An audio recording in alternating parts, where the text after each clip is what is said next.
6 years ago marked a significant milestone in the journey of Meghan Markle and Prince Harry as a couple.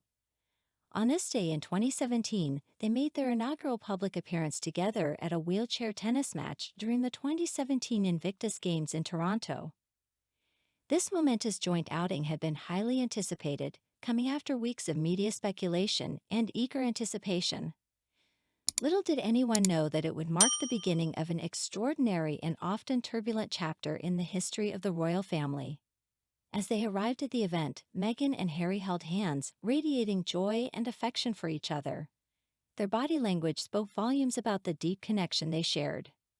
It was a little over 3 years later, in March 2020, during the Commonwealth service, that Harry and Meghan, no longer the Duke and Duchess of Sussex, would make their final frontline appearance within the royal family. By then, they had already announced their intention to pursue a new life in North America, one that offered them personal and financial independence.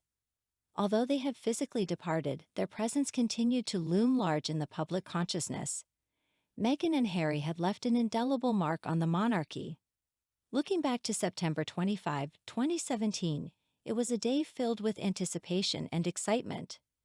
Prince Harry proudly introduced his girlfriend, Meghan Markle, to the world during a high-profile tennis match. This marked their official debut as a couple. Meghan, known for her role in the television series Suits, made a stylish statement with her outfit choice. She wore a white shirt named The Husband, designed by her friend Misha Nonu, paired with sunglasses and ripped blue jeans. Her fashion choice naturally sparked speculation about an impending engagement. The couple's appearance together set off a flurry of engagement rumors, and even bookies suspended betting on when the announcement would come.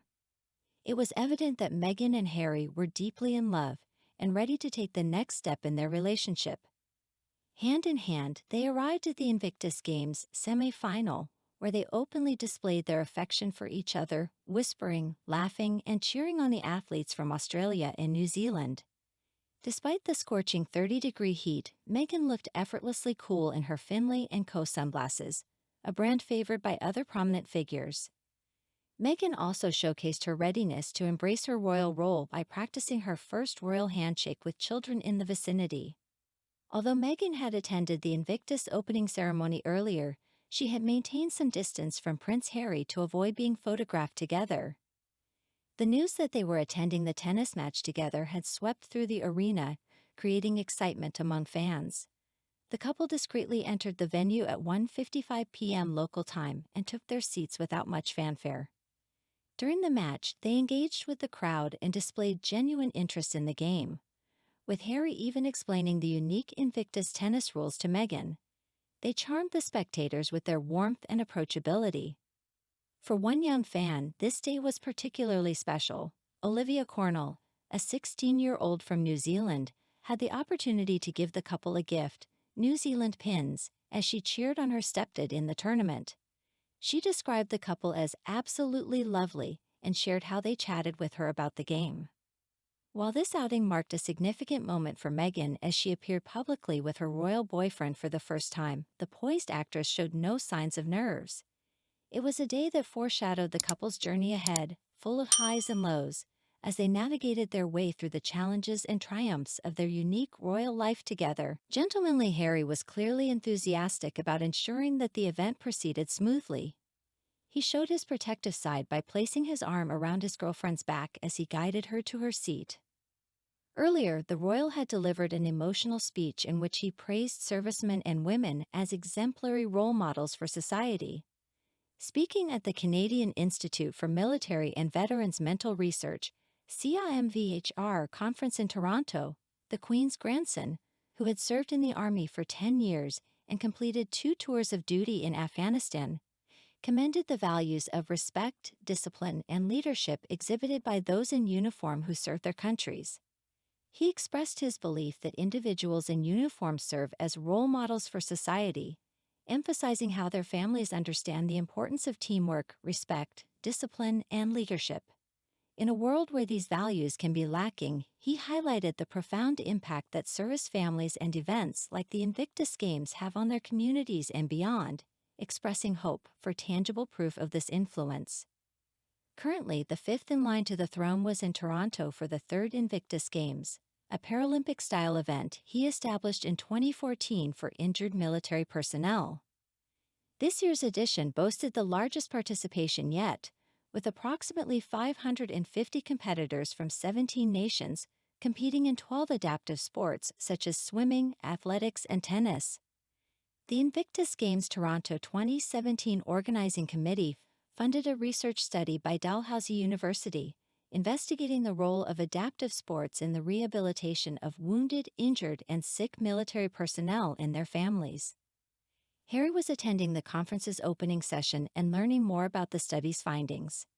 In his speech, he conveyed his strong passion for the Invictus Games and the role of sports in the physical and mental recovery process. He also expressed his deep admiration and support for the men and women of the armed forces, as well as their families, who have also made significant sacrifices. Following the conference, Prince Harry was set to make appearances at various sporting events across the city. His girlfriend, Meghan, had joined him at an official event for the first time on Saturday, with reports suggesting that he had previously visited her on the set of her legal drama Suits. However, on this occasion, Harry attended solo, appearing relaxed in a gray suit jacket, open-necked shirt, and his signature navy chinos as he was welcomed to the event.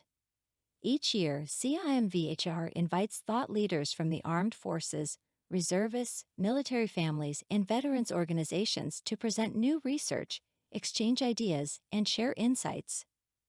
This year's event was held in conjunction with Harry's Invictus Games, which had its inaugural edition in London in 2014. The opening ceremony at the Air Canada Centre featured performances by English soprano Laura Wright, the tenors, and Canadian singer-songwriter Alessia Cara. Meghan was seated a short distance away from Prince Harry, who was accompanied by U.S. First Lady Melania Trump. Meghan's close friend Marcus Anderson, who had introduced her to Prince Harry the previous year, escorted her to the event. This marked the first time she had attended an official event with a member of the royal family, intensifying speculation about a potential engagement announcement. Due to royal protocol, Harry and Meghan, who were not yet engaged at the time, were unable to sit next to each other at official events. Despite the distance of 18 seats and 4 rows between them, Meghan appeared thrilled and proud as Harry delivered an inspiring and humble speech, telling the 550 athletes gathered, "You are all winners. You are Invictus." Dear friend, if you like everything new about the royal family and don't want to miss all the novelties, subscribe to our channel and like it. By doing so, you take part in our development. We work for you.